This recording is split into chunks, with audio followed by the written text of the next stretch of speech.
नमस्कार मित्रों, राजनीति में इतने उलटफेर होते हैं कि आप देख करके चौंक जाएंगे कि आखिरकार ये नेता कब किसके तरफ चले जाएं। किसी भी नेता के पक्ष में बोलना सही नहीं है। उदाहरण के तौर पर अभी आपने राघव चड्ढा जी को देखा, लोगों ने खूब उनकी तारीफ कर रहे थे और लोग जो है उनको गालियां भी दे रहे हैं। उनके फॉलोअर्स बहुत तेज़ी से जो है इंस्टाग्राम पर और अन्य सोशल मीडिया प्लेटफॉर्म पर बहुत तेज़ी से कम हो रहे हैं। और साथ ही साथ हम बात कर लें राहुल गांधी की, तो भाई राहुल गांधी पे आप बिल्कुल भरोसा, किसी भी नेता पर बिल्कुल भी भरोसा मत करना।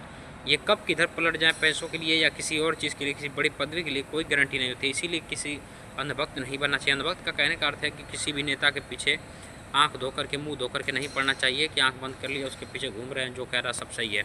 नहीं, ये लोग कल को किसी भी पदवी या किसी भी कारण से जो है कि दूसरी पार्टी को ज्वाइन कर लेते हैं, फिर आप उसको गाली देना शुरू करते हैं। ये बिल्कुल गलत है। इसीलिए केवल सच के साथ होना चाहिए और अपने मुद्दों को रखना चाहिए, सरकार चाहे किसी की भी हो। तो हम बात करने वाले हैं आज राहुल गांधी के बारे में। जैसा कि तमिलनाडु चुनाव संपन्न हुआ और यहाँ पर चुनाव में मैं बात करूँ तो AIADMK जो कि इंडिया गठबंधन की पार्टी थी, जिसमें 27 सीटों पर भाजपा लड़ी थी, 1 सीट जीती और 55 सीटें जो है AIADMK जीती। और कुल मिलाकर के जो इसने 56 सीटें जीती और 75 सीटें जीती स्टालिन के DMK ने। और साथ ही साथ वहीं विजय थालापति की जो पार्टी थी TVK, उसने भी जो है कि अच्छा खासा प्रदर्शन करते हुए 106 सीटें लाई। विजय 2 सीटों से जीते थे, तो कुल मिलाकर के 107 हो गई।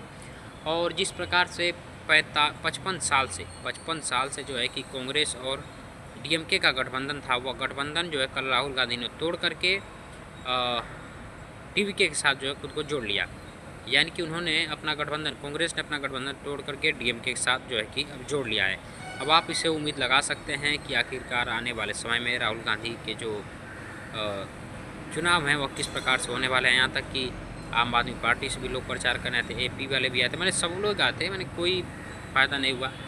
TMC के लोगों ने भी इनको सपोर्ट किया था। तो यहाँ पे आप देख सकते हैं कि किस तरह से इन्होंने पलटी मारी, बंगाल में किस तरह से इन्होंने पलटी मारी। तो किसी भी नेता पर भरोसा करना सही नहीं है।